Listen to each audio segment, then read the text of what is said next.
guard against the acquisition of unwarranted influence, whether sought or unsought, by the military-industrial complex.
I don't even know how he freaking manages.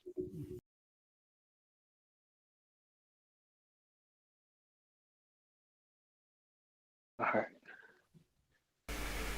Okay, welcome back everyone. Anonymous Bites back. Short episode.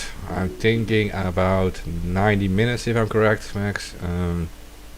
Updates about Free Commander X. Something that happened to Daniel Hale. Floodings all in Europe and apparently in China too now. And an Israeli firm that is probably even worse than the NSO group, and spyware that's probably even worse than the whole Pegasus situation. So definitely it really does. It makes the whole Pegasus thing look boring and old and just I mean, this is the company that we're going to talk about. The only other time I've seen it even mentioned was when the same journalist who wrote about it today wrote about it like a year or so ago. And it was sort of a one-off in a much deeper piece about Unit 8200. But yeah, I mean, I guarantee you that aside from when Slow News Day goes on in a couple of hours, there like won't be anybody else talking about this today, and that's just ridiculous. No, we will. You want to start out with that, or first do the other things? Let's go ahead and do the updates first. Yeah, I think just because they're a little bit shorter, and I know that there was you guys went on the vigil last night to go into it a little bit, but so briefly, Commander X had his arraignment hearing yesterday. An arraignment is, if you don't, it's simply a reading of the charges and an opportunity for counsel for both the state and the defendant to arrange for discovery and set the initial evidentiary hearing date. We still don't have his full list of charges from what I gather, because there was absolutely nothing about evading. There was absolutely nothing. There's just the failure to appear, and if that's okay, and then the two stupid DDoS charges. But like it, I would not be surprised if the U.S. government came in around September with like a whole bunch of bullshit to throw X's way too, which would just serve to push the hearing date that much further out. As of right now, though, October 12th at 9 a.m. At the federal court building in San Jose is when X's next hearing is. October 12th, according to Keith McHenry, is Indigenous Peoples Day. So we're gonna see if we can't get a hold of a number of different groups, and including a bunch of homeless rights advocacy groups, and see if we can't get a massive like multi-organizational protest going when X is in court that day.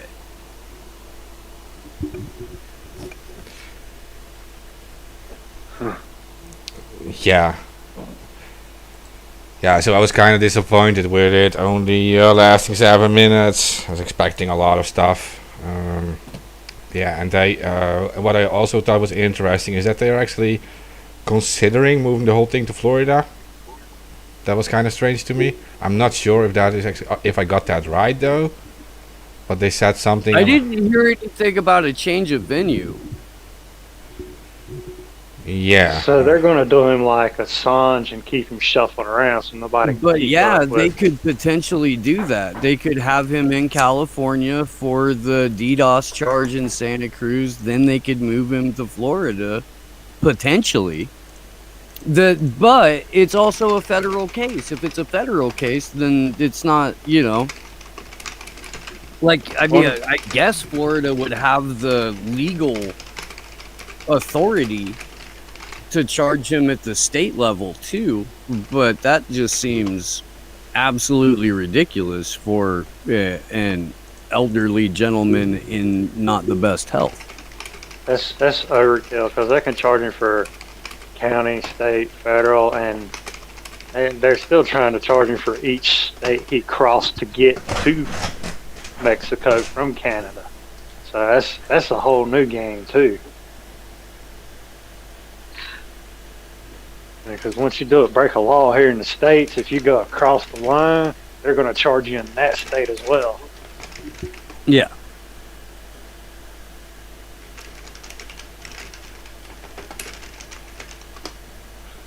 Well, Yeah. I hope it all works out for him. Moving around is a very powerful thing for them to do. It confuses people. It makes him less prepared. It puts him on a lot of stress on people. Protesters can't show up, and nobody can really Yeah. defend the man. Yeah, exactly. You put someone in different situations the whole time, and it's very, very stressful. Yeah, I'm sad about that, but yeah, I don't know. What did you guys think of? Micro, did you see the video too or not? No, man, I was It's a working. short video. But what did you think of Jay Rorty, Steve? How he was acting? I mean, I don't know, dude. That's a well-fed lawyer being a well-fed lawyer. I'm not,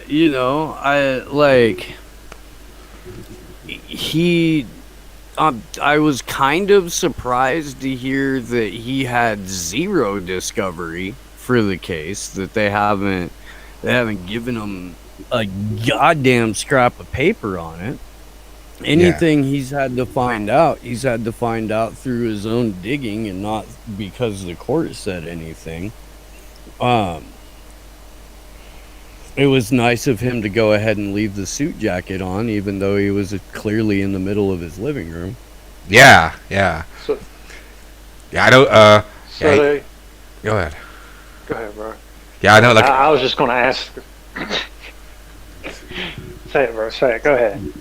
I like there's this little lag, right? So we keep interrupting. Yeah, I know. Like, he didn't come over as like an activist lawyer. I've seen Leaderman in action, right, so to speak. Yeah, he would talk like, no, actually just doing his free speech. He didn't rape any server, right? That's how he would talk. Yeah, I can be Leaderman. Like he uses such words, but this guy is clearly a little bit. Well, and I mean, to be perfectly honest, there's a time for that too, but this was just an arraignment. It's not like anything of significance was going to happen at that hearing. So if he's got any, if he's got punch to him, we wouldn't be seeing it there anyway. So they haven't given him anything to work with because, he's having to defend the man.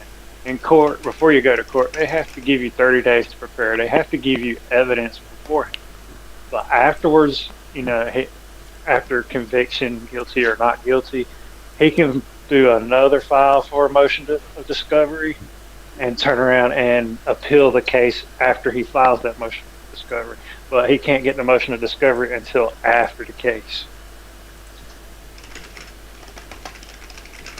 Well, I mean, there's different periods of discovery for a hearing, and yeah, you're right. Like upon conclusion, if there's an appeal process, you can get additional discovery. But before they go to court, before they have the actual case hearing, there's also a discovery period, which is where we're at right now. He just formally asked the court for discovery in the case.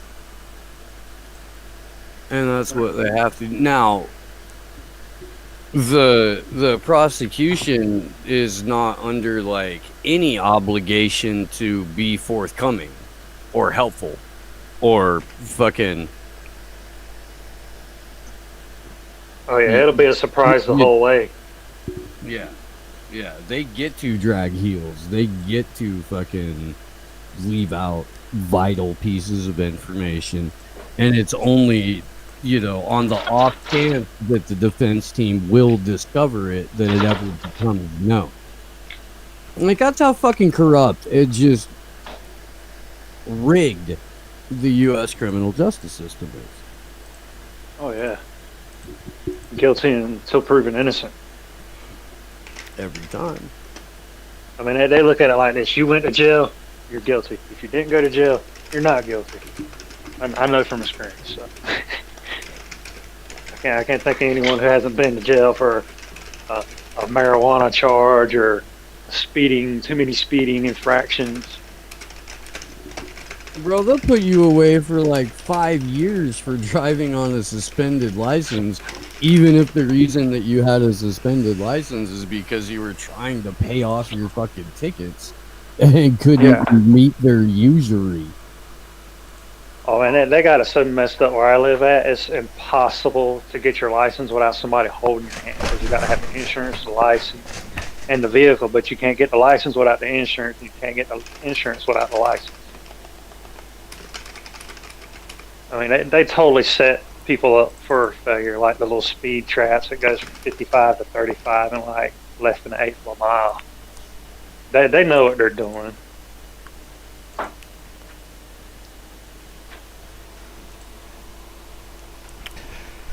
Yeah, so it's okay. So I said it's a rescheduled the Commander X case, right? But technically that was not true. You rectified that, Steve. This is how it works. It's actually just scheduled for the 12th of October. Why it takes this long, I don't know. It has to do with the discovery, I guess. But we have to realize that this guy was actually kidnapped from Mexico. He's thrown in a jail cell, and now he has to wait till October for him even to learn more about his case and for it to even start. And yeah, okay, the pause. He'll get partial time served.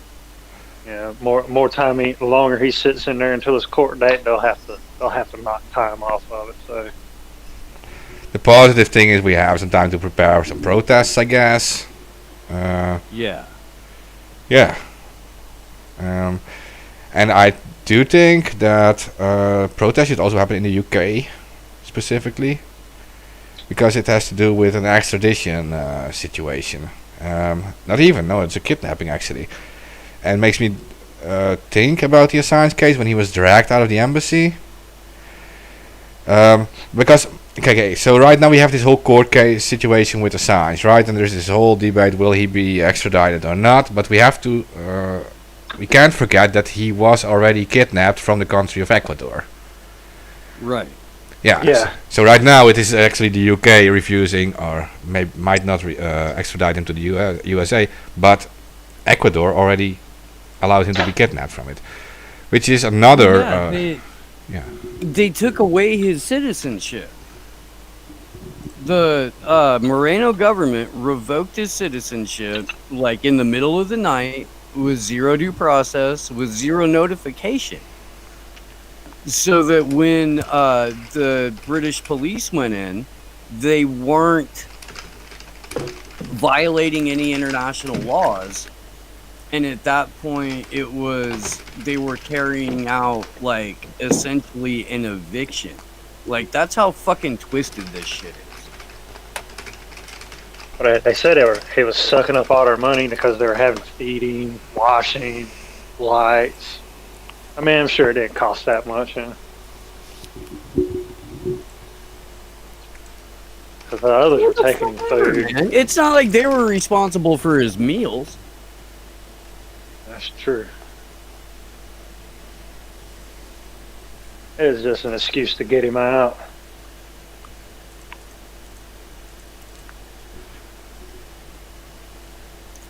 Well, yeah, I mean, they'd been paid initially $4.2 billion, and then like another $4 billion on top of that, and a whole bunch of ruling class beneficial fucking handshake agreements. Yeah.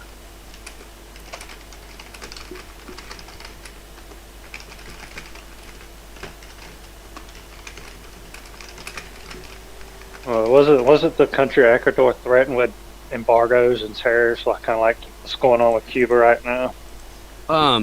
Before they were able to get rid of Rafael Correa, yeah. But the U.S. helped. Helped Lenin Moreno get into power. And as soon as Moreno got into power, the CIA started making deals with Sheldon Adelson. The Moreno administration got brought into the fold with the IMF, which led to some of the most severe austerity measures in Ecuador and fucking riots in the streets and all kinds of shit like that. But I mean, that's just, the cost of doing business in order to fucking gain international jurisdiction over the press. Silence an entire generation of fucking reporters. Yeah, because it scares people like this happening. That's the thing.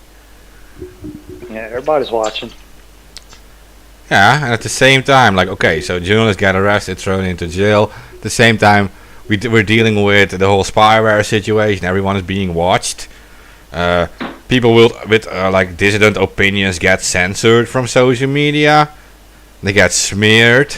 They get attacked in and again, and it becomes really a disgusting situation. And it is now, I think, it's openly an attack against the press as a whole thing, to take like control over the press. And if they succeed, it's pretty much the first step into like a new, I don't even want to call it fascism. I think it is as bad, but just as bad. But I think it's even going to be worse than fascism. Well, it's one of them things that we call, like, just before you go to war, like, you cut communications. Mm-hmm. You can't communicate, they can't fight. That's what they're trying to do. Yeah. You want to have troops moving around and no one talking about it, right? No one speaking up and rallying people against it.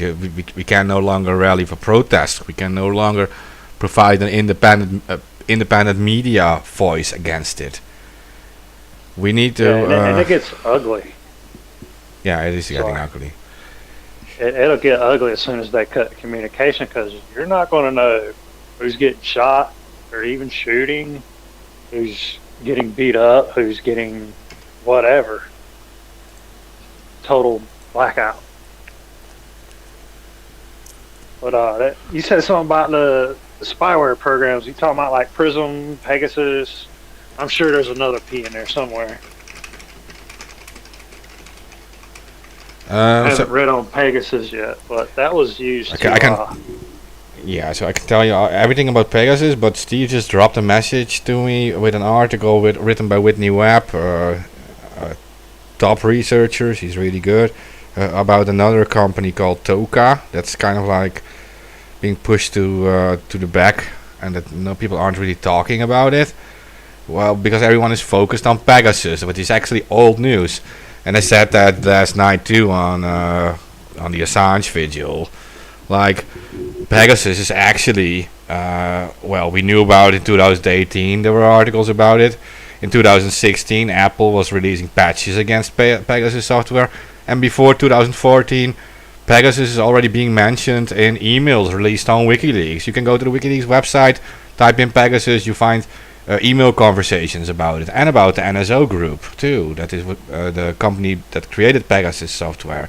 So it's kind of old news, but now it's being pushed to the front as being like completely the big thing right now, and that's done by people like Edward Snowden, of course. He pretty much takes the lead on that. But we're dealing with other companies like the Toka thing, which are probably a lot worse. I'm still reading through the article, Steve, so maybe if you already read it, maybe give some kind of intro on it. So I'm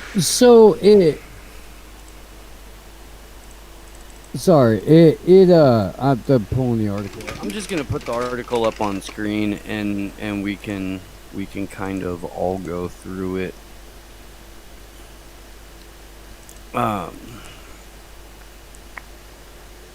So Whitney put this out this morning.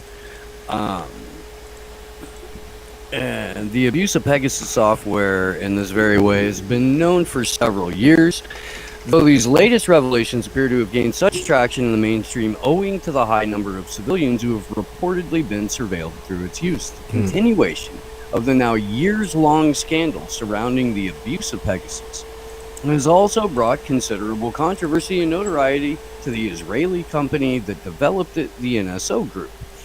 While the NSO Group has become infamous, other Israeli companies with even deeper ties to Israel's intelligence apparatus have been selling software that not only provides the exact same services to governments and intelligence agencies, but purports to go even further.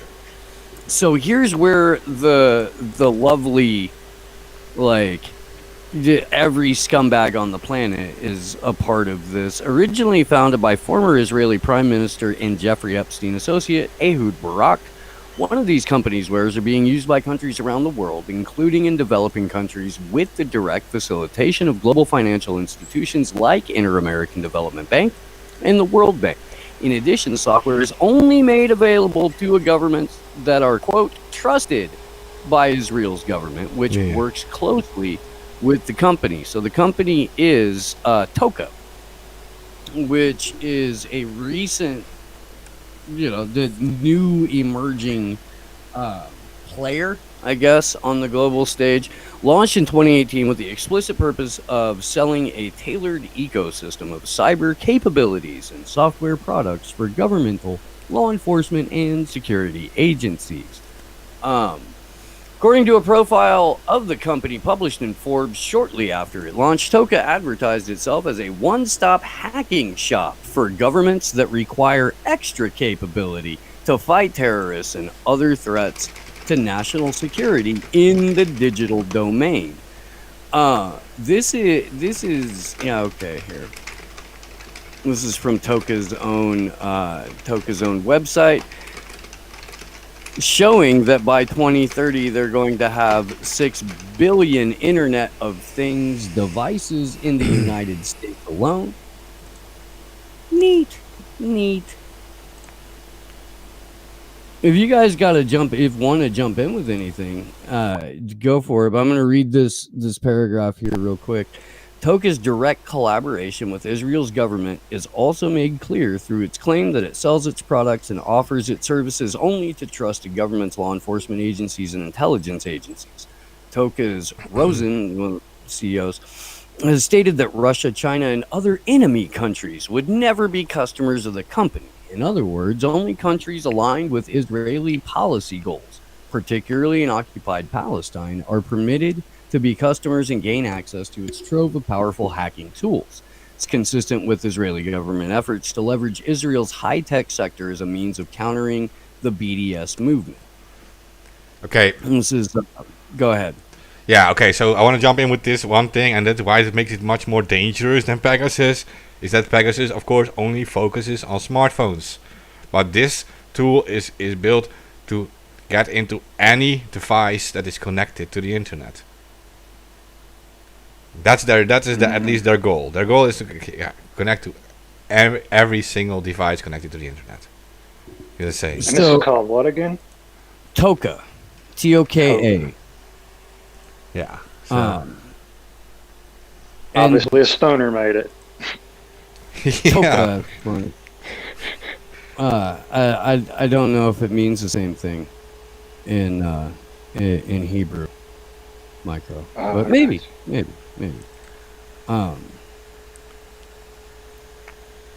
Yeah, no, the hacking tools at their disposal light years beyond what Pegasus is doing.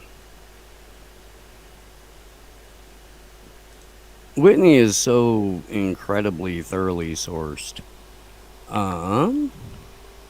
She's a gem, seriously, and I'm happy that she jumped on this like so fast, because this is actually what we needed. Well, so when the story broke, because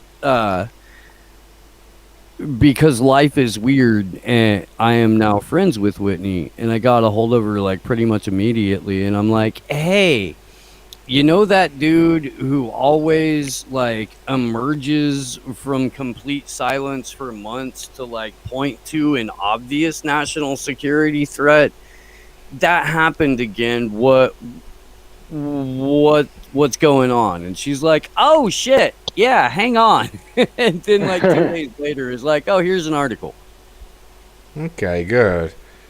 At some point we do have to get her in this show, Steve, seriously. Okay. Because we have to ask her some questions about a lot of things, because she's a trove of knowledge. I'm just reading through the article in the meantime. Yeah.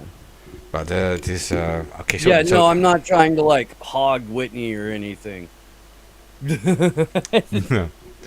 I've been accused of that. It's not my fault. I don't control her booking. No. I just know she works with Ryan. Ryan has been on air with us 2 times. You're not our agent, huh?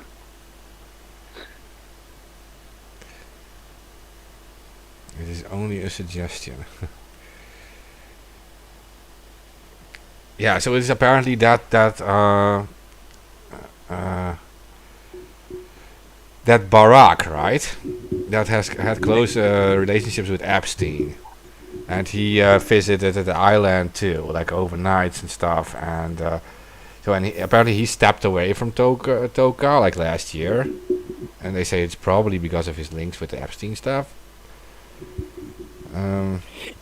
Yeah, there have been a bunch of people that have had to distance themselves from companies, or at least like up front. Yeah. Well, but however, like this makes it interesting, because as he points out too, that there is considerable evidence that Epstein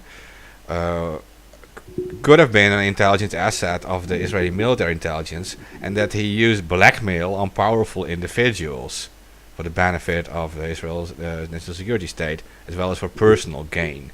So, Well, yeah, and then factor into that also Ghislaine Maxwell and her father and her sister and her other sister. Like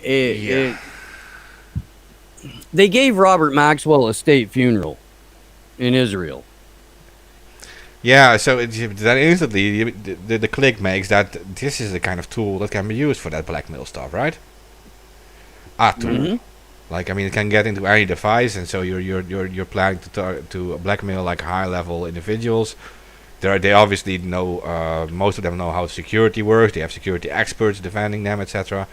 So you're using a tool that can infect any device connected to the Well, internet. and if it's consistent with other Israeli spyware, then all of it is everything that the person who uses it sees and has access to. So does Unit 8200. Yeah. Or at least so does the manufacturer of the fucking spyware, which, as Whitney points out several times throughout that article, has direct ties and connections to the Israeli government. Yeah. Like, they'll only work with trusted governments. Like, that in and of itself says that the company is operating with Israeli interests, not with the interest of putting out effective software. Yeah. Okay, and it also they were involved with hacking, exploiting the Verizon network.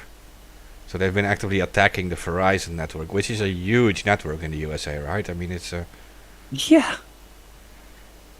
Yeah, Verizon's got a enormous portion of like the communications grid. Period.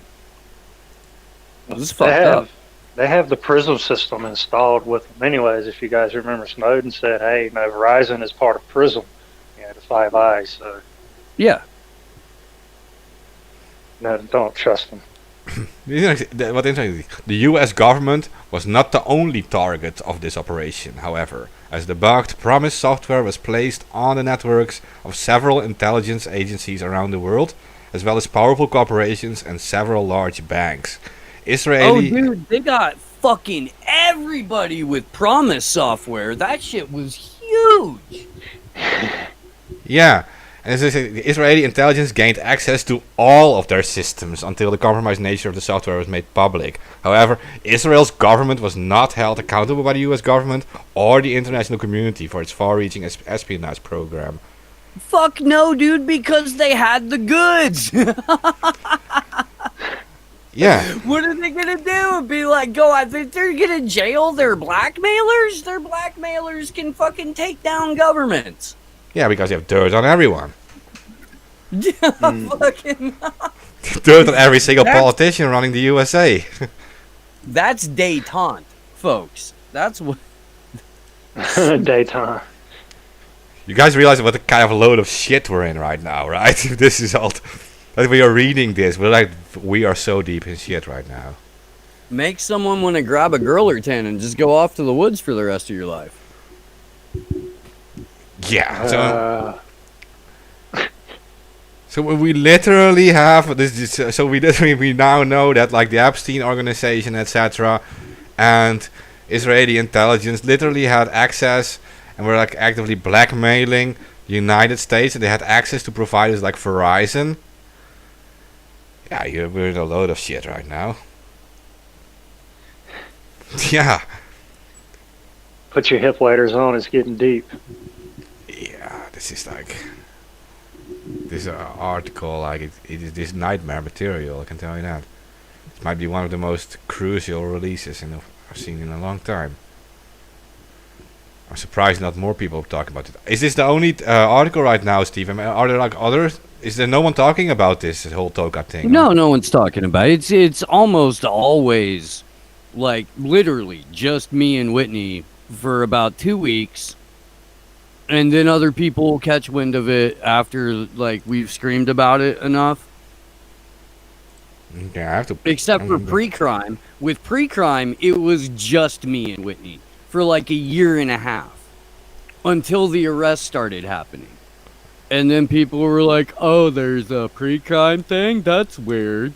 That sounds like Minority Report. Yeah. But we've done a pretty good job of like saturating people with that article, I think. And I know we're going to talk about it on Slow News Day later tonight. But as we go into the week, I would at least get, or the rest of the week, I would at least guess that it'll get covered extensively on the rest of the MCSC network. Okay. And after people get done being mad at us for covering things, then they'll start covering it. Yeah, I was asking And it then because they'll if you pretend like they're the only people that have talked about it. yeah, so I was asking because if we're the only one talking about it, we can expect some backlash on it. Definitely. Oh yeah, nobody wants to hear about it. Know how that No, Yeah, is. dude, especially people are just now finding out that AOC was the co-owner of that bar and that she had a fucking internship for fucking Ted Kennedy. Like, just now. I reported on that shit years ago. Not the bar thing, because I never saw paperwork on it, so I wouldn't report on it. But that's some shit that we've heard about forever. okay. But nobody wants to fucking admit that, like, they gave their time and money and resources to a deep state Instagram influencer as a seat in Congress.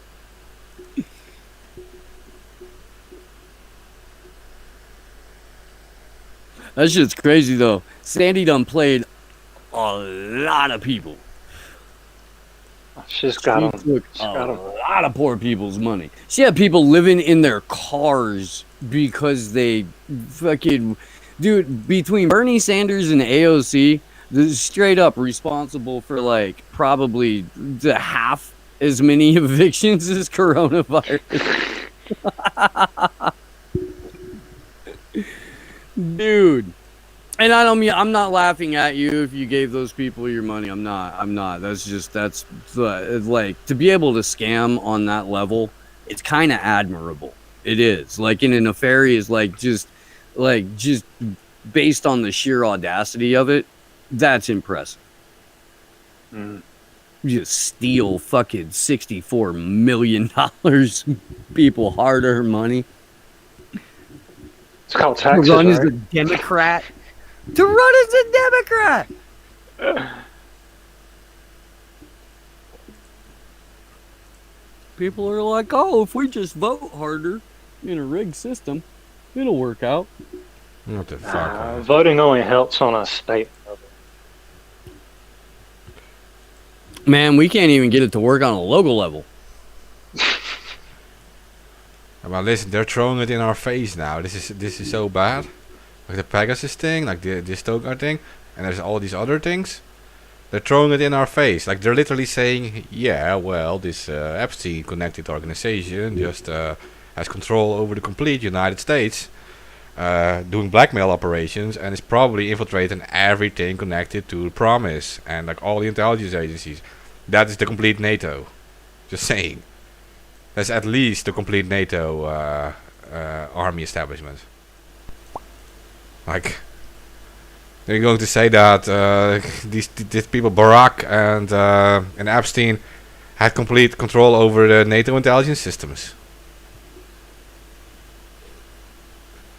And we just read this and we can just sit around here.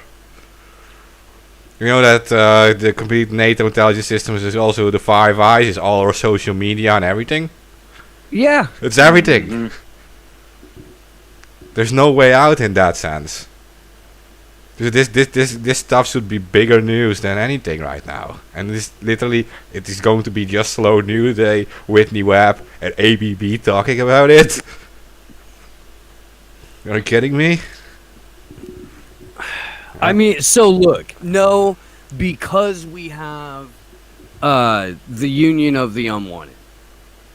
And because Whitney's a part of that, because I'm a part of that, because Ryan Christian's a part of that, and because Burmis is a part of that, we'll make sure that, like, that whole sphere gets to hear this. And I'm going on Tinfoil Hat tomorrow. I'm going on Chrissy Mars show tomorrow. And both of those shows are huge. So I will make sure to talk about it. Oh, you better. Like, this is like, we have to pitch this until they pick it up. Like, seriously, we have to. Okay, You know what? I'll text it to Burmis and have him text it to fucking AJ too. We'll see if we can't get Jonesy to cover it. I wouldn't normally say that, but maybe pitch it to like people like Luke Rutkowski too. Ask him to do that. Burmis. Totally, absolutely. Because he went on the Epstein Island and stuff. No, I'm actively in this moment right now. I am actively trying to get Alex Jones to cover it. So Yeah, yeah, why not? Yeah. Now about Luke. Now, but I mentioned Luke specifically because he went to the Epstein Island, right? And he's obviously interested in the case, and this has to do with it. So it's not a bad idea at all, and he has some good reach. But yeah.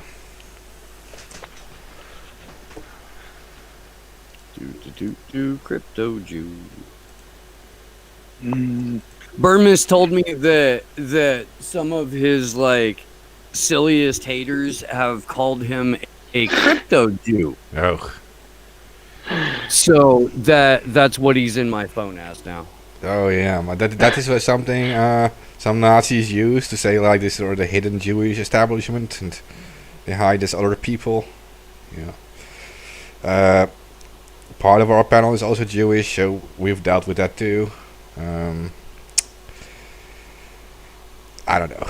It is. I don't know. At that point, when you talk about ethnicity of people, you have to use that to, badmouth people. You really don't have anything else anymore, I think. So. Dina says Jones is on vacation for 10 days, though. Just saying.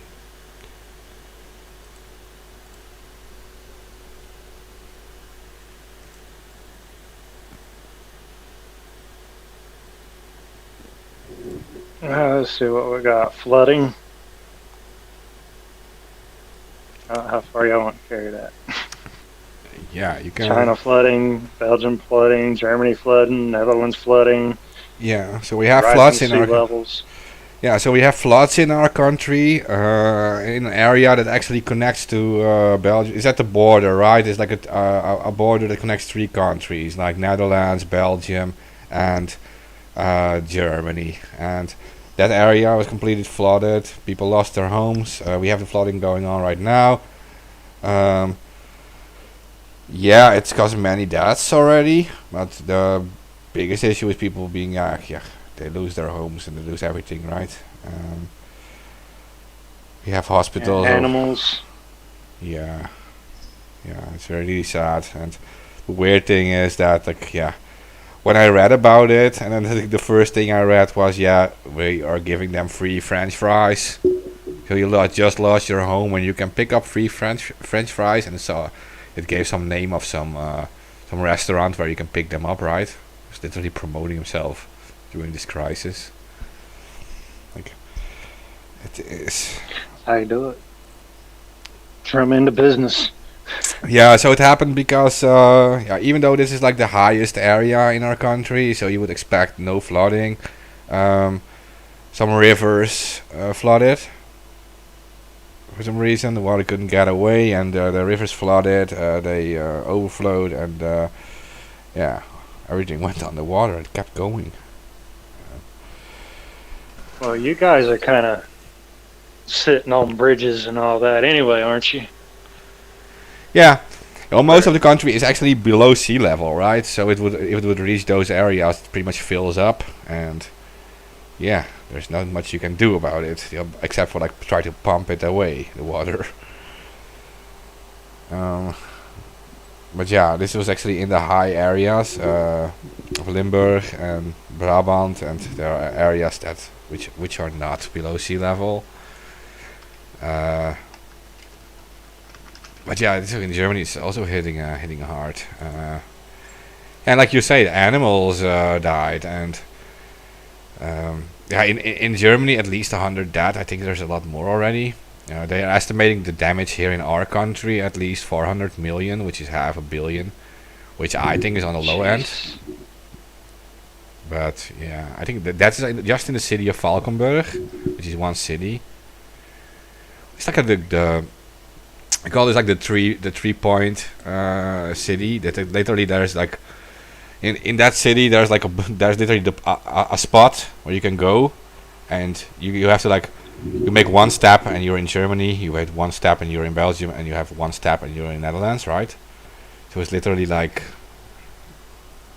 free crossing. It's damage just keeps going, and this is unusual for us. Big floods don't happen anymore here since 1953. in 1953 was a huge flooding in Sealand in our country, and it was killed many people, and with the damage you can't even estimate the damage what it would cost today, but it's why they built huge dams called the Delta Works, and it has never been flooded anymore after that. So this is the first time it actually happens like this.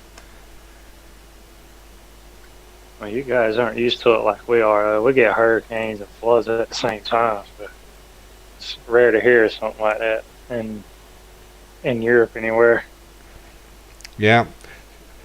Well, the thing is, like we like luckily our government now is not as poor as it was in the 1953, so they are literally compensating every single person. They're literally paying their money, right? That's what they said. Like the government has said, like, yeah, we will give you everything you need. So that's cool. Yeah, that's a positive thing, right? If only that is actually true, but yeah, promises are promises, and if they say it publicly, yeah, they have to do it. I'm not sure how it goes in Belgium, by the way, and in Germany. I have very little knowledge about that, but I do know that you're talking about many deaths in Germany.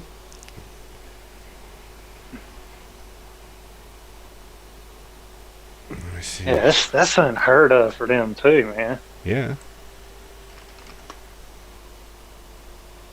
Oh yeah, and they also say why. They have the article saying like, why is the rainfall in Germany and Belgium deadlier than in the Netherlands?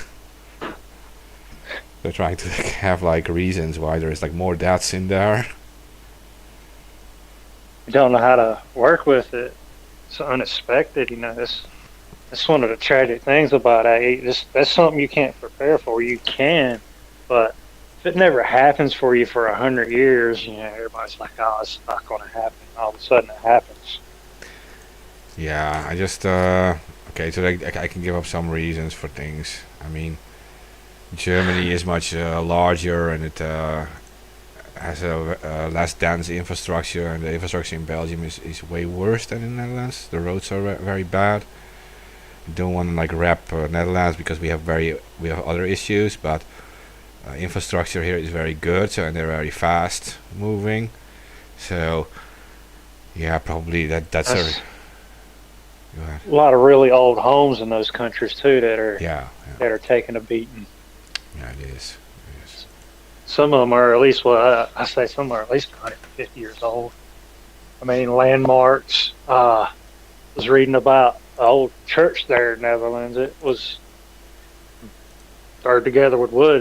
That's probably gone right now too. It's over 100 and some years old.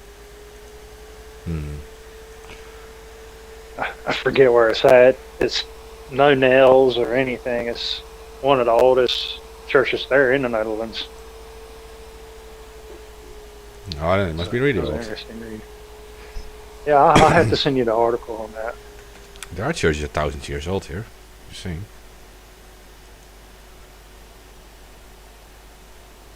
I went to London. Was a church from 1100, like a huge cathedral and stuff. Yeah, so there are floodings in the Netherlands, in Belgium, and Germany. That's pretty much it. It's still going on. Like at least it's still causing damage. People are still searching for missing people. Like this girl was being taken away by the water, a young girl, and she hasn't been found yet. Like people are searching for people still, so we don't know about the exact number of deaths yet, but may never. Yeah.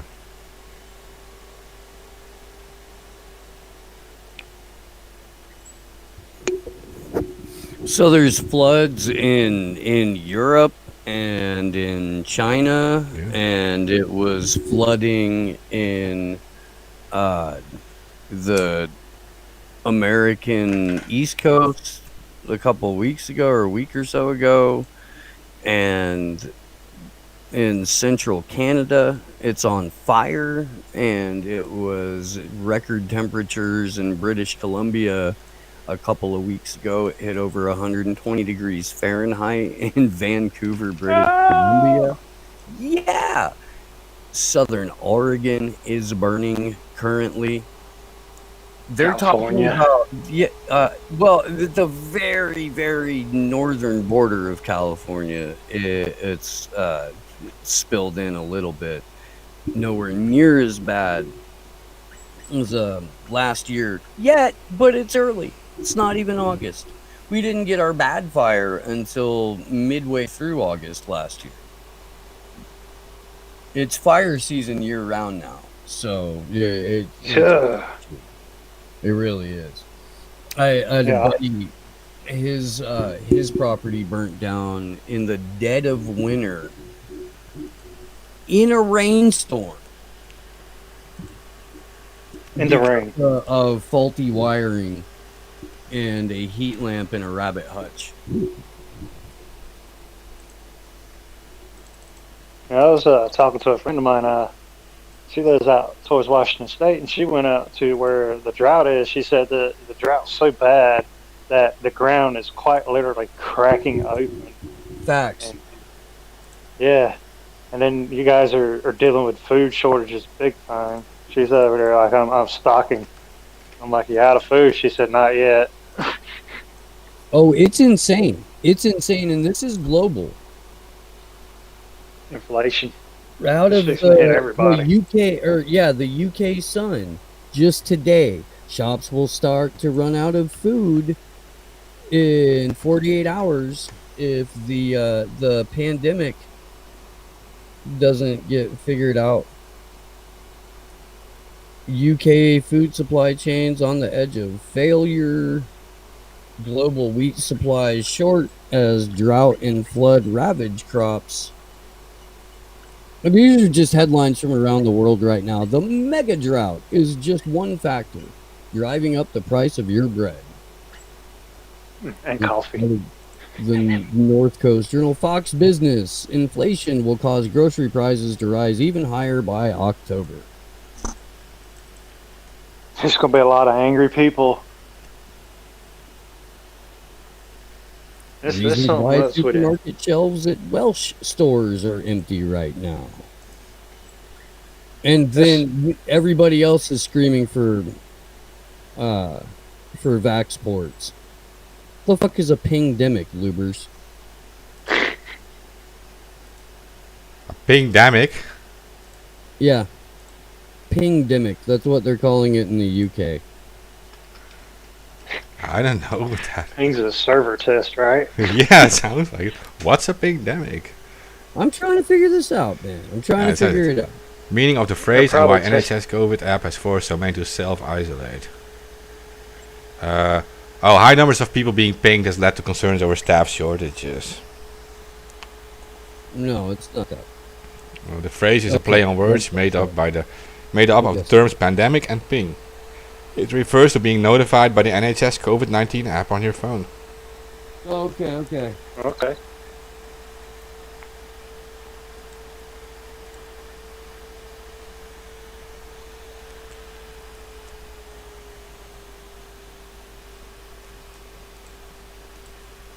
Wild. Yeah. Global supply chain's a fucking mess right now. I believe that. I hope everybody was smart right at the beginning of the pandemic and started stocking up before then and started growing your own food. That's something we don't think about when something comes up. We got a pandemic, we got floods, and we got fires. Who's working? Who's dying? Who's working to supply these food chains? What kind of CEO has caught the virus? And you no longer have soap, toilet paper. A really big what ifs in that situation. Well, it's like I was saying during the pandemic. Who's running these nuclear power plants that doesn't have anybody to take over in case whoever is the big cheese that are overseeing? Who's going to take his spot or her spot? You know, bread factories. You know, who's going to take over the bread factory from the owner dying from COVID? Yeah. We're so busy, ball games, school with the kids, job, maybe 2 jobs plus ball games with the kids, you're not thinking about growing and canning your own stuff. You're thinking about I gotta eat and go, and that's how we all are right now. And this pandemic, with people being home, they're having relationship issues, uh, mental issues galore popping up. But people don't know how to stay home. I mean, I for one, I can't lie. Staying home during the pandemic, I don't know what to do, man. There's not enough to do. You sit here and play video games, go to work, Yeah, it's just draw. boring, right? Yeah, you can't occupy yourself or your family enough without some kind of domestic issue or kids wanting to tear your house up, arguing with your wife, kids. Can't go nowhere. And you can go out in the yard, but you get near somebody and you're like, oh, back away, back away. There's really no social interactions. And that's another thing with this weather, all this flooding, nobody's driving, gas pollution is down, noise pollution is down.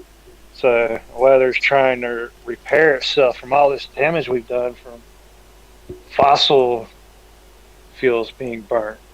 Nobody's in the factory, so they're not pumping that pollution in the air constantly, that smog. Hmm.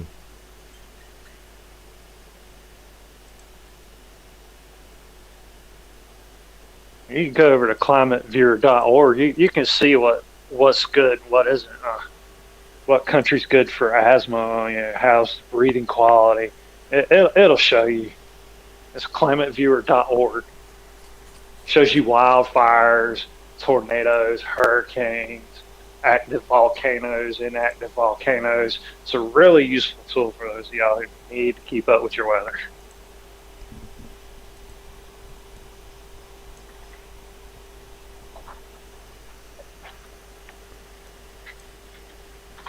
Definitely recommend it.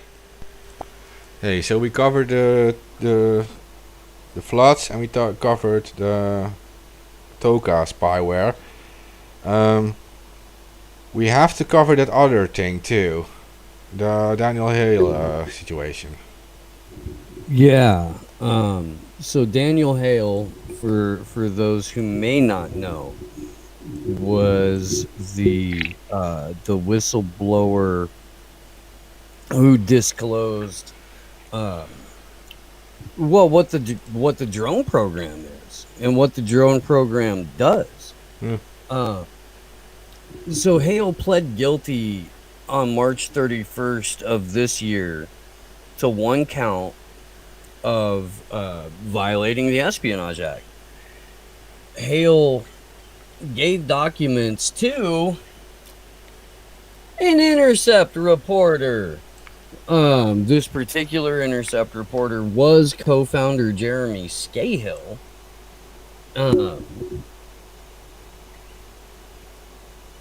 And let's see.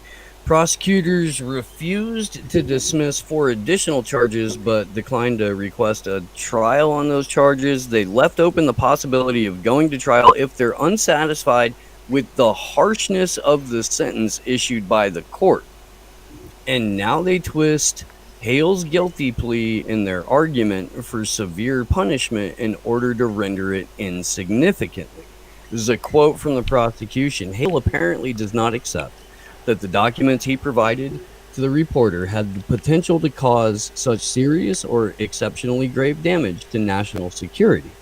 To trigger a reduction in offense level for acceptance of responsibility, a defendant must establish that he's accepted responsibility for all of the charged criminal conduct in the count of conviction.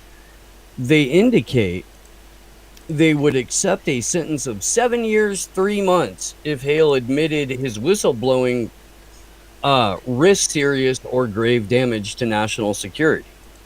So they don't believe, the prosecution doesn't believe his guilty plea is good enough to serve a sentence of 5 years or less. And they've trapped the guy in a situation to where he's already admitted to this thing. So if he doesn't want to do the full 9 years, he's got to withdraw his guilty plea and take it back to trial on an offense he already pled guilty to at least one count of. Either way, he's likely to receive the most harsh sentence for unauthorized disclosure of information ever issued against a former U.S. government employee or contractor. The current record holder for that, by the way, is still Reality Win. Okay. She's not out yet either. She is. I think Oh, she is? Okay. Yeah, like it was like a month ago or something. He was released, or 2 months ago. Yeah. Yeah, for good behavior, by the way. So she just Mm-hmm.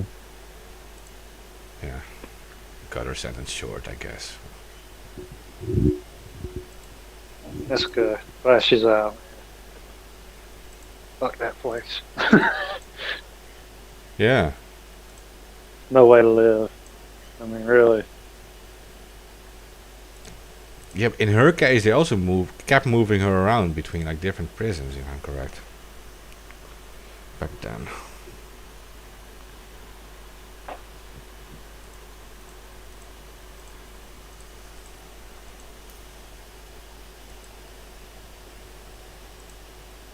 Yeah, it's just sad how like the press freedom is being attacked so bad right now. I'm not even sure what we can do about it, but we need an organized move against it. We have a problem with like, yeah, that the big social media sets are completely being controlled, and we need alternatives fast. Alright, you can't say nothing about Biden or his son. Yeah, I mean, they'll flag the hell out of you right now. Yeah, and you have them like with with Twitter, for example, the little verified things are. We have a problem. Oh.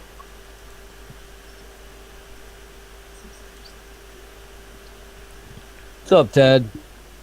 Hey. Oh, didn't see that you accepted. I'm sorry. I don't know how long you were hanging out. I was on different screens. I just saw you. I'm sorry about that, there, bud. Okay. Didn't mean to just leave you outside knocking. We're live. We're talking. Ted can hear it. He's like, I'm trying to get in the room. Yeah. You have to knock a little louder next time. Right. I was not knocking, I was banging on the door. Like kicking in the door. Hey, but Ted, okay, so you know a bit more about like the water floodings and stuff, right, in the Netherlands? Don't tell me about it. I mean, I'm right in the disaster zone. I wasn't going to say it, but it's like you know a little bit more at least. You got some live footage? Are you out and about foot soldiering? You're about to be part of an involuntary rafting team. Can you tell us? Can you tell us what that looks like? More like an involuntary diving team. Jesus. Is it that Put bad? your POV camera on. How high is the water, Ted? Not anymore. The levels are getting lower now. You know? Okay. It's almost back to normal now, the rivers. So it's not a Johnny Cash song. How high's the water, mama? 2 feet high and right. It's a great song, by the way. We would get a DCMA notice for playing it, but in your own time. Just for funsies. Johnny Cash. Okay. Well, anyhow. 3 feet high and right.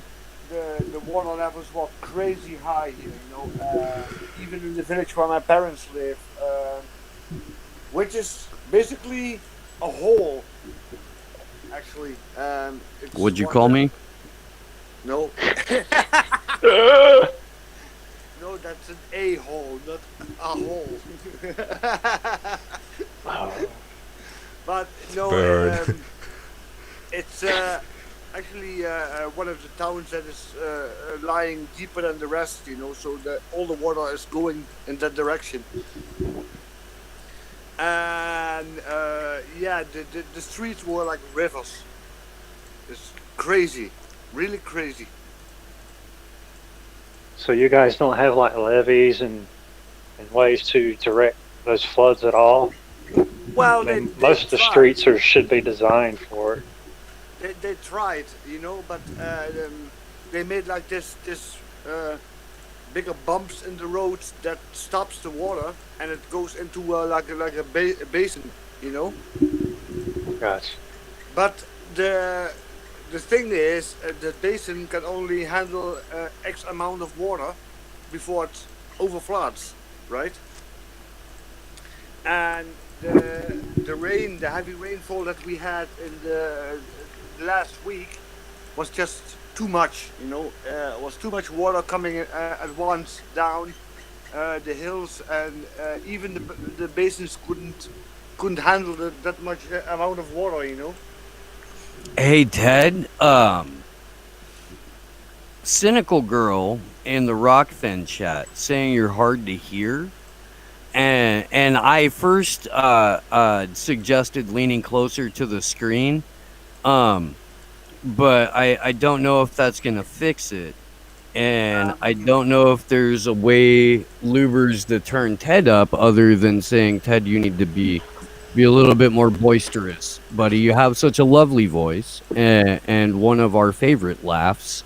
You should be louder. Wait, I can log in on my computer. Maybe that's a little better. Wait. Where did I put the link? Oh, here I put the link. So because I'm now on my phone, maybe it's better to use my computer. The microphone is a little bit stronger than my. We'll give that a shot, because I would hate for anyone to be deprived of the dulcet tones of Ted from local leagues. Yeah, thank you very much. No. Wait. It's true though. His laugh is addictive. Okay. I'm coming in with my computer. Wait. No.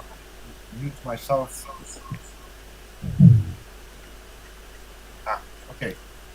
I had to kick myself out, or somebody kicked me out. I don't know. I don't mind. Because, Let me know in the chat, cynical girl. Yeah, let me know if this is better, because now I'm on my computer, and I can even turn the microphone more up. Turn it a little bit more up then, because to me you're still. A little And bit you can stop talking shit, darling. I'm helping you out. I talking to me now or to the? Where's this conversation at? You too? No, it's on Rockfin. But okay, Ted, you're all good, buddy. Okay. As I said, they made these bumps in the roads with water basins where they divert the water to. But the heavy rainfall that we had in the last weeks was just too much, and those basins can only handle X amount of water before they overflood, right? Yeah. So it was just too much water at once, because we had I'm not sure how many millimeters of rain per square inch, but a lot. And even all the rivers, here were overflooding. Maas, Ruhr, Rhine, every river here, there was just the water levels were just crazy high, because they come from Belgium and Germany, where also was a heavy rainfall. So all of that water comes also down here. That's what rivers tend to do, right? They go downhill. That's true. Can't go uphill. Nope. It always flows downhill. But a lot of people here, lost everything, all their belongings. Houses are really damaged. streets are damaged, bridges and everything. You know, so it will cost a lot of money to repair it all. Yeah. Yeah, about 400 million they said. It could be a lot more than that. Oh, what's 400 million? Come on, man. This is a post-fiat world. Just fucking make this shit up, dude. The United States has printed something like $30 trillion just in the last, since August of 2019. So almost 2 years. But we've just out of thin air, damn near 30 trillion. Just that we said exists now. Because, you know, that's a thing that, like, the normal countries do. Just invent $30 trillion to give to the people who are already billionaires. But it is not linked to the gold standard anymore, right? Not since 1972, my friend. Nope. So anybody can print, any country can print as much money as they want. Yeah. Incorrect. Incorrect. The USA can, at least. The USA can. If you try to print your own currency and it's not IMF or Rothschild-owned central bank approved, then you get the Gaddafi treatment. Yeah.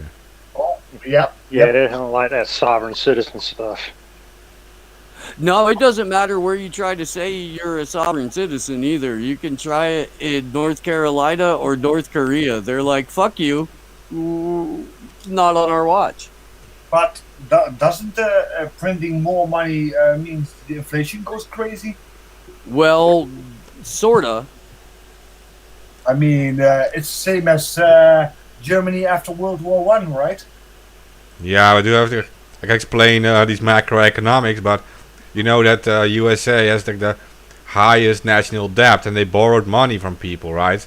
And these countries want their money back. So if they allow inflation, their money won't be anything worth anymore that they get back. But here's the thing.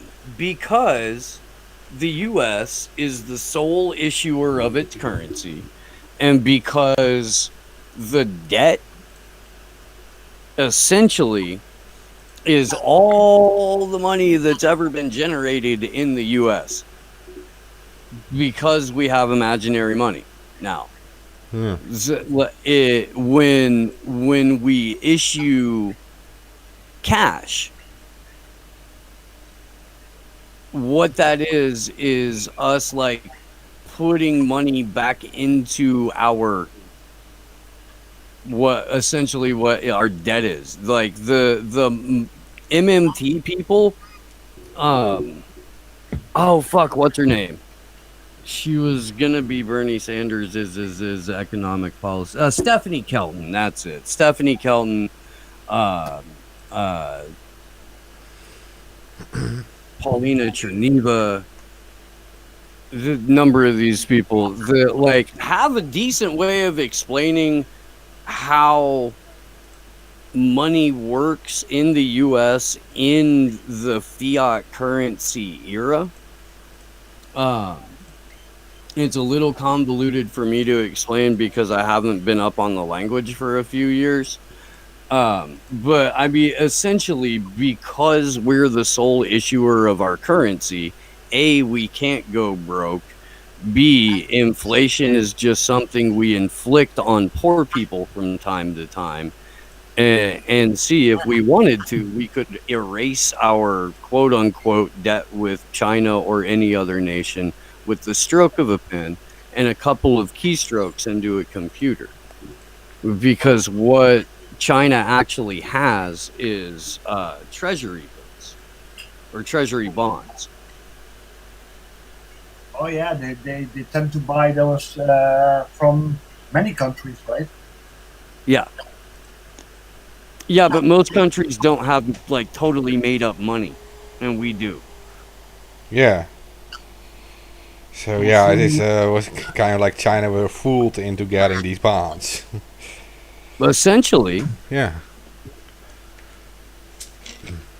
Like they thought they were owning a piece of the U.S. and what they've got are a bunch of bonds that can at any point be like completely zeroed out. So as Nelson would say, ha Yeah. Right. Right. I'm Pretty in much, yeah. danger. ha. Yeah, exactly. But that's not Nelson. That's the other one. Stupid kid. Damn it! What was his name again? Now, is that police officer? Wiggum's son. Yeah, Ralph Wiggum's. Yeah, Ralph. Yeah. Oh snap! We probably fitting to get hit with sensors. Oh yeah. But yeah, pretty much it is like that, right? Like Nelson would say, ha. You bought obligations that are worth pretty much nothing, right? Bonds. You bought bonds that are pretty much worth nothing. Yeah, it's just financial geniuses doing this. And they fool the rest of the world. And in the meantime, they are gathering the stuff that has value by invading all these countries. They are collecting the real estate and the resources. Well, that's the tricky thing about China, right? They are giving loans to countries, also in Africa, that are unable to pay it back, right? Those loans. Yeah, to get the real estate, they finally found out the whole trick. They're Yep. essentially giving them useless money. They can deflate and inflate whenever they want in return for valuable real estate and resources. They literally say like, yeah, you give me your airport or your island if you can't pay it back. Yep. So, yeah. And you can decide if they can pay it back by using inflation and deflation methods. You can make your This is anti-China propaganda. yeah. Says a 22-year-old white kid who has never been out of Connecticut.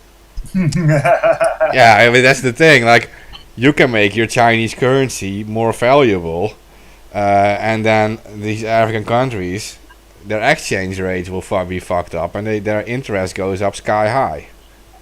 So they can never repay it. There's a currency actually there. Now, Yeah, this is just economics, but these people don't understand that. And this is essentially what they did to Greece, and I was surprised that Greece actually fell for it, because they had Yanis Varoufakis, who was an economics professor and who was very much against it, but they did the same thing to Greece, Europeans. His prime minister should have just listened to Yanis. But yeah. what? Jan or something like that? Jan? Yanis Varoufakis is a friend of Julian Assange, and he's also a former finance minister of Greece. I mean the Chinese currency. Oh yeah, the yen. Yen. Yeah. Yuan. 1 yen is 13 euro cents. Oh wow. Yeah, it's not much. I would be a millionaire there. Can live well and healthy. Oh yeah. I mean, if I take my savings now and change it to yen, yeah, oh, I have a lot of money.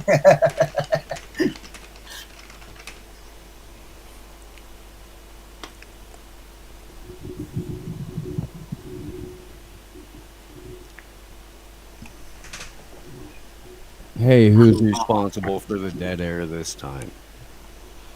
Oh, I was just reading about the Chinese yen. So that's why I was quiet for a moment. By the way, where's Glory? Glory's in the air. Yeah. She flew back to Florida today. Ah, okay. So she has family that lives like right by where we had our event for Commander X yesterday. So she was able to go and visit a relative and show up for the protest, which was totally fucking unexpected and really cool. Oh God. because she is one of those that screams the loudest, right? Well, hell yeah.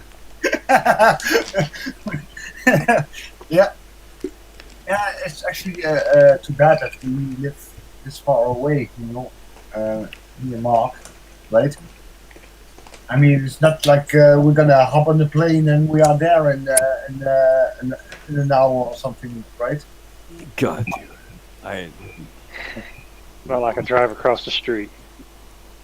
I mean, we could do supersonic or, at least like bullet train style travel. We could. And I don't know, dude. I almost think like if I was going 2,200 miles an hour as opposed to 500 miles an hour, I'd feel a little bit more comfortable. Just because of how even more ludicrous that situation is. I feel like the more ridiculous the situation is, the better my chances of survival are. Well, bullet train for us is no option. I mean, there's the Atlantic Ocean between Europe and America, so I'm not sure. Oh, you want to drive a bullet train over the ocean? It's a really big bridge. A tunnel, like we did with England. Fuck right? all of that, dude. No, not underwater. No, too many problems. Too many. Like I get the being up in the sky is just as fucking ridiculous, but like I don't know, dude. I don't know if I trust fucking. I don't know if I would trust anybody to build a transatlantic tunnel. Well, we did it with Europe and England. I mean, Yeah, but that's like 70 fucking miles. yeah, Not that's 7,000. that's still enough water.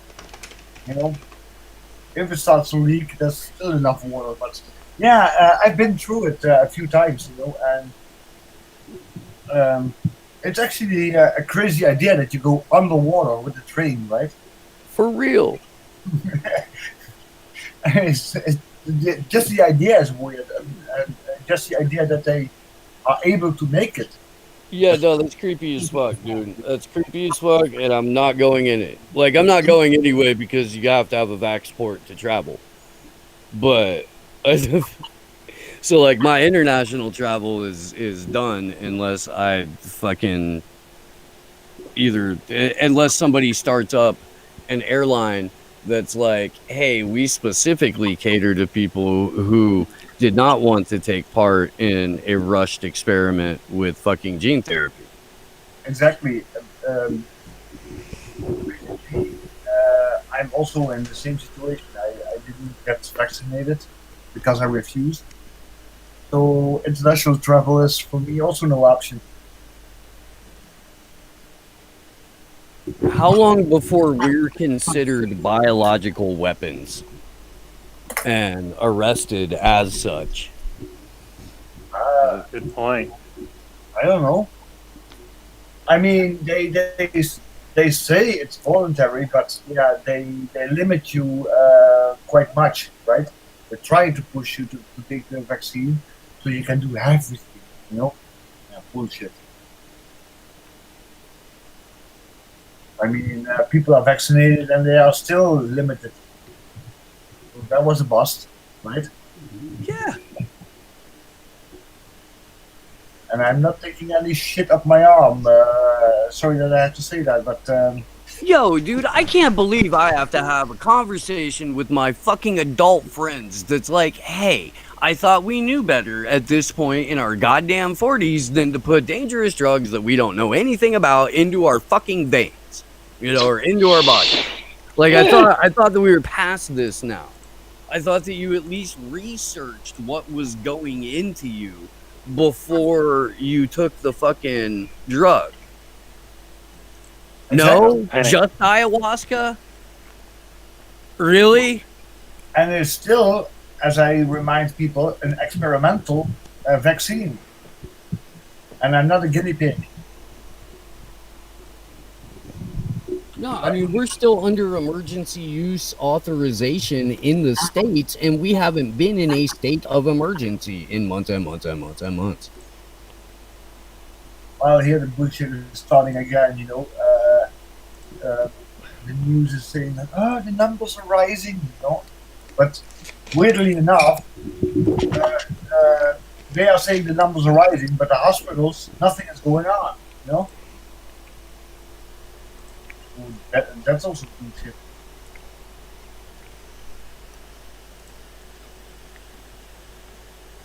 I mean, they keep on going and going and going. I have the idea that they are trying to, they are experimenting how far they can push us in this whole lockdown scenario, you know.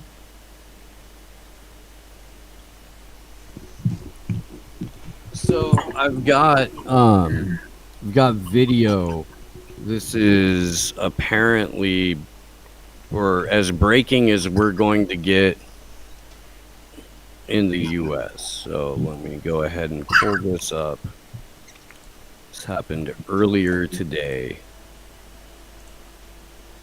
And talk about all the thoughts that we get from this, because this is the president of Mexico, the man who just a month and a half ago gave up Commander X.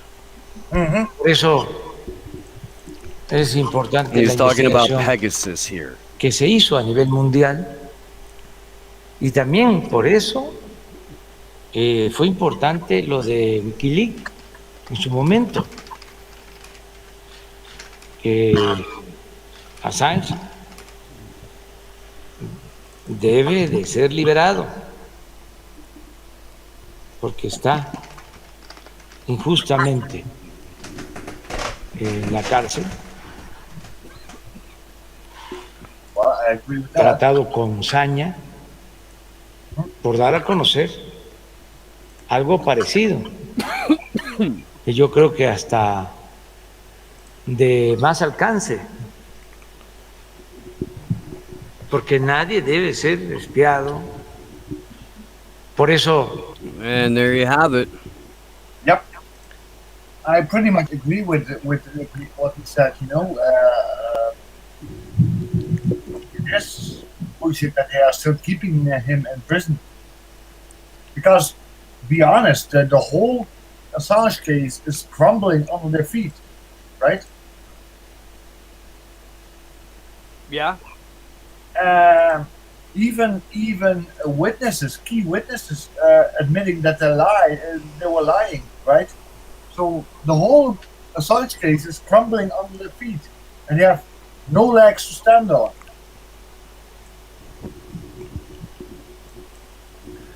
Well, no, and they never did, but that was never the point. The Ray McGovern brought this up when he was writing about the U.S. being granted appeal, limited appeal, but appeal nonetheless.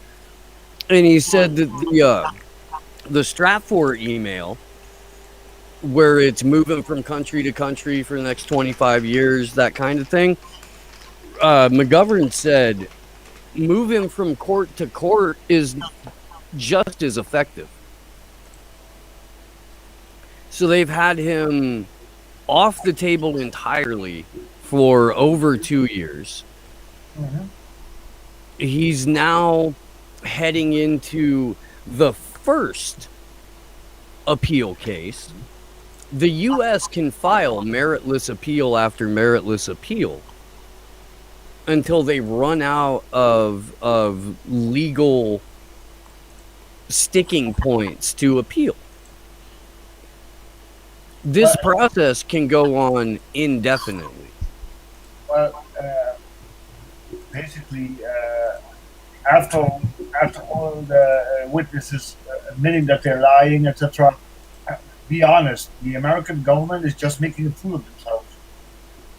No, they're making an example out of Julian Assange, and they're effectively silencing journalists to the point to where the biggest story on fucking any kind of spyware or any kind of like national nation state spying is a story about a company that WikiLeaks mentioned in 2014, that people have known about for nearly a decade, that Apple, as Lubers said at the top of the show, I think, was pushing patches for a half a decade ago. They put out security patches specifically for Pegasus software, mentioning it in the update.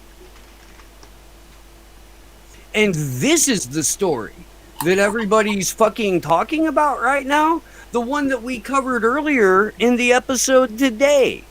Toka, that company. Way bigger story. Way broader implications. Yeah, but they are the government. They think they can do fucking everything they want, right? No, that's true. That's true.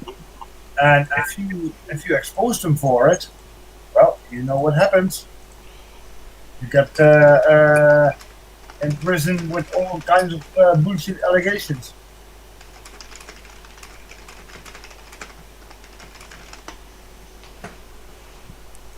Right? Makes sense. They pretty much try to pin everything on him, you know, like any bullshit reason to keep him in prison.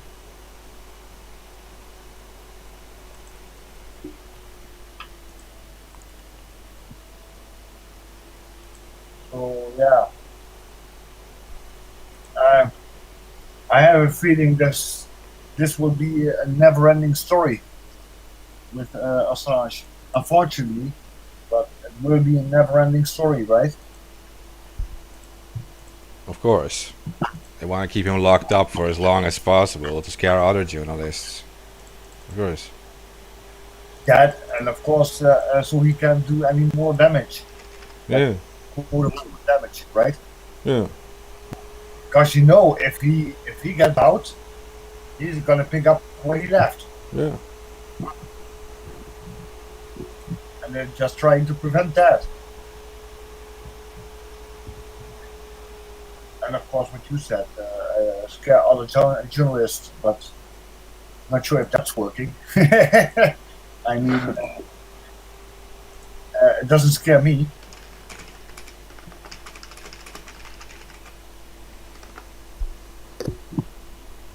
But in what messed up world do we live that telling the truth is illegal? You know?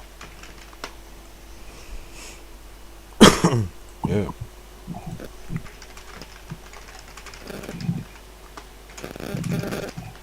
Whoa. Making that noise there.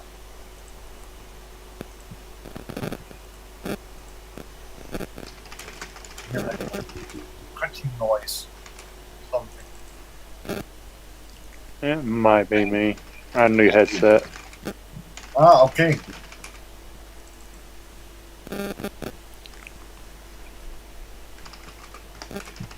Yeah, and the Commander X case, I was watching that court session. Pretty much inconclusive, right? I mean, at this point, it was just more like a formality, right?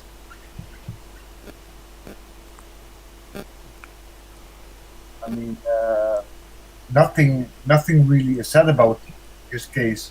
Only that they need more discovery. Yeah, absolutely nothing they said about it. No, exactly. There's actually nothing really concrete said, like you know, these allegations for this, and this. It's just some formalities about getting more time for discovery.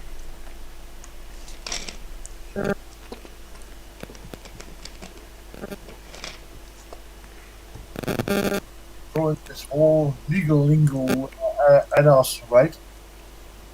I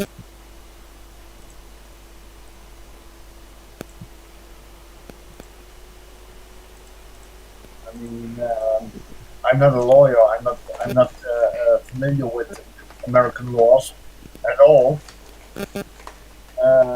So for me, it's just hocus pocus, abracadabra. What they are saying, you know.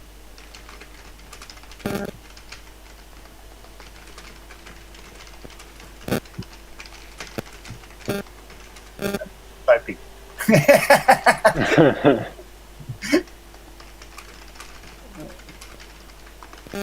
Somebody is gonna get you, yeah. Let's see if that is me. Be right back.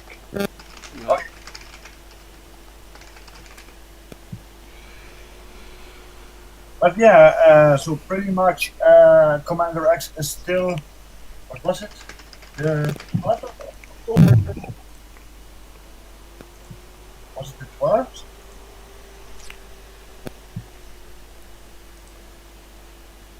No. Anyway, I think it was October, right? So he's pretty much in prison till October. Yeah, that's the. You talking about X? Hmm. You talking about X? Yeah. Yeah, I mean they're not going to readdress bail as far as I know. They're not going to anytime soon at any rate. He's sitting until October 12th bare minimum, although unless they drop charges there's no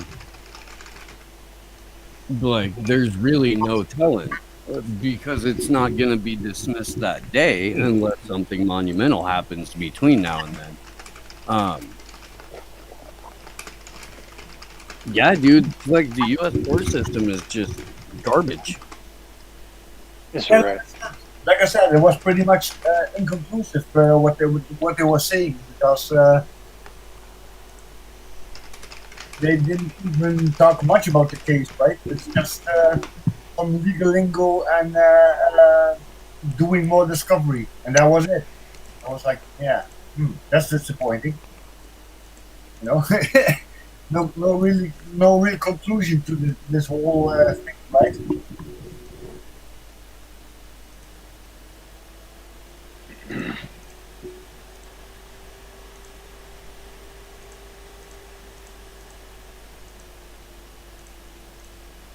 And yeah, doing more discovery about what? You know, he didn't actually damage anything. You know, he did distribute a file that can DDoS, but yeah, that's all, right? And even DDoSing is not damaging systems. It just It's just the IP flood.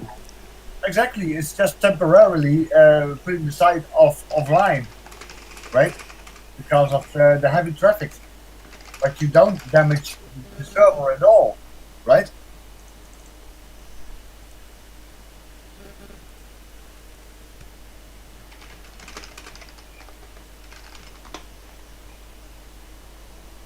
So yeah, if they call that hacking, they really have no clue what hacking is, right?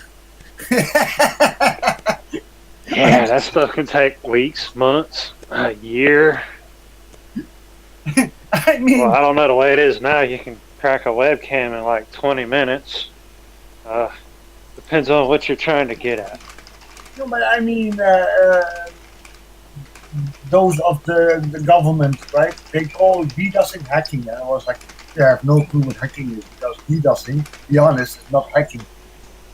Even a kid can Server disruption. exactly, which is basically the same as protesting, right? That's what it started off as with the low orbit cannon and the high orbit cannon. That's all it was like 10 years ago. Everybody get on Loic and just pump up the button until sights down, sights down. It would be so the same cool. as 10,000 people standing in front of a courtroom or some other public building, not allowing people to get through. But if they do it in real life, it's just disruptive. And if they do it on the internet, oh, it's scary, right? I think it's a life sentence here in the States now instead of maybe 7 or 10 years. think you get a life sentence for hacking now. Depending on the state, of course, right? No, that's federal mandate. Okay. But It's on a federal level and a state level, but the federal takes over. okay, that's federal law. Yeah. And then they're going to charge you for each state line you cross, like if you're running from them. Okay.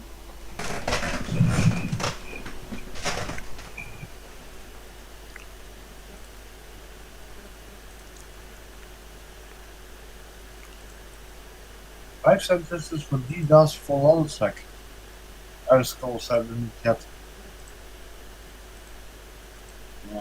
Okay. What the hell?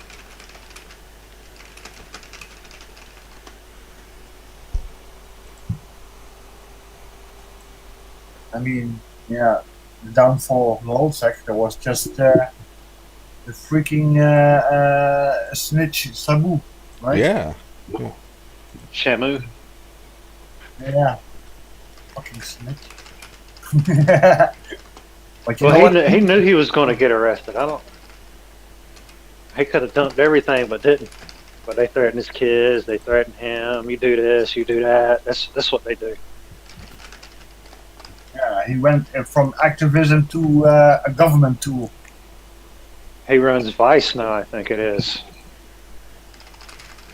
Well, you know what they say. Vice News. Snitches got stitches. Right? That's true.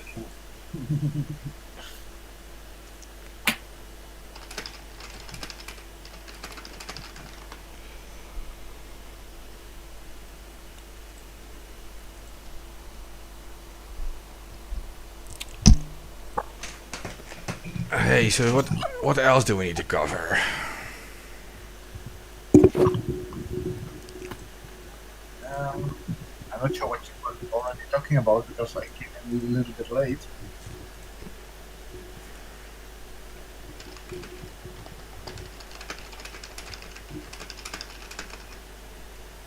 Nah, man, I don't know. I don't know if we had anything else. I think we got through all of the updates and the stories and stuff. Shout out to Riley Rage in the Rockman chat. Actually, Mark, what you said about my face and I look like a Commander X. You do, but you know that. I actually was in a chat session with Glory yesterday, Yeah. and I turned on my camera for her, you know, so she can see my face, and she said the same, you know, and she said like, "Oh, the only thing that's missing is sunglasses," and I put sunglasses on, and she's like, "Yeah, you really look like like him, you know." Like, yeah, thank you very much. Just younger. Because I think there's a significant age difference between me and X.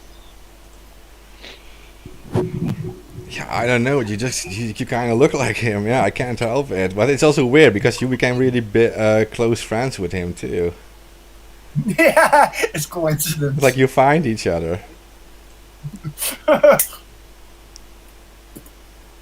And of course, we also we as Local Leagues team took over the website that he started, right? Local Leagues. Yeah. There's also coincidence. Yeah, it's interesting. Well, if I was a little bit younger, I could be his son.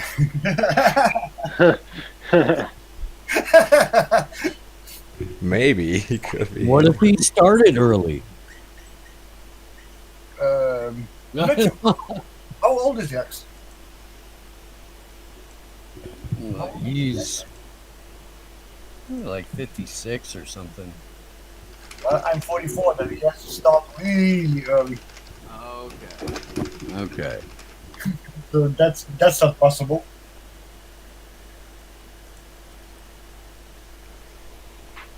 But yeah, it's kind of a weird coincidence that I actually don't look like him, as many people say. I was close friends to him, or I'm close friends to him because I still consider myself as a friend. Okay? No. And yeah, it's a really weird coincidence.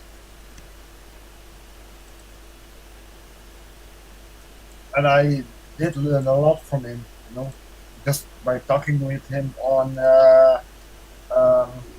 what's it called again? Open Grid. Well, he did the most talking. You know him.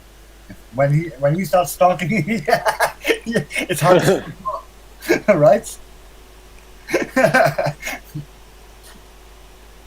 But it's okay, because he has a lot of stories to tell. I mean, he was into activism when I was pretty much still in my diapers, right? I mean, I'm gonna take off, you guys. Okay. Okay. My ears are hurting. A new headset, and they're kind of tight. Okay. Hey, everyone, have a good evening. Hey, you too. Yeah. I'll speak with you guys soon. My fingers still work, so. Well, we covered everything already, actually. Yeah, I think so. So I'll be back in a couple hours, 7 p.m. on the West Coast with Ali and some slow news day. And then I'll also be on Into the Microcosm with Jimmy Jean tonight on here on Rockfin and on Aftermath FM and on Jimmy's YouTube channel. So if you're up and around late night and not doing shit, want to get weird, check that out. Yeah, then I think that's about it. Yeah, we don't have Glory here to do the outro. No, you have to sing at that. You will have to sing. Oh no. Anonymous PSA, always remember to spay and neuter your pets, politicians, and lobbyists. Yeah. That's pretty much it. Sharing is caring, guys. Please share it around. Thanks. Do.